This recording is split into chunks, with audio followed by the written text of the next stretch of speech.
नमस्कार. तर बघूयात पुणे जिल्ह्यातील स्थानिक व्यापाऱ्यांकडे आज कांदा मार्केटचे बाजारभाव कसे आहेत डिटेलमध्ये बघूयात. सर्वांना विनंती करतो व्हिडिओ शेवटपर्यंत बघा.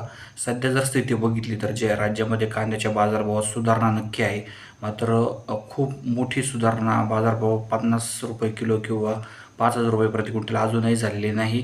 खोट्या आणि फेक बातम्यांपासून सावध राहा. सध्या जर बघितलं तर जे आहे पुणे जिल्ह्यामध्ये जर बघितलं तर कमीत कमी जे आज जो खराब कांदा आहे म्हणजे ज्याची क्वालिटी एकदम कमी आहे त्याला जवळपास 700 ते 800 रुपये मार्केट मिळालेले आहे. मध्यम क्वालिटीचा जो कांदा आहे त्याला जवळपास या ठिकाणी मार्केट जे आहे ते 1200 ते 1400 रुपये मिळालेले आहे. चांगल्या दर्जाच्या कांद्याला जवळपास 2000 ते 2100 रुपये मार्केट आज केलेलं आहे. आणि उच्च प्रतीचा जो कांदा आहे त्याला जवळपास 2600 ते 2700 रुपयापर्यंत बाजारभाव आज या ठिकाणी पाहायला मिळत आहे. म्हणजे एकंदरीत जर बघितलं तर सरासरी मार्केट 2000च्याच दरम्यान सध्या आपल्याला या ठिकाणी पाहायला मिळत आहे. धन्यवाद सर्वांची व्हिडिओ शेवटपर्यंत बघितल्याबद्दल.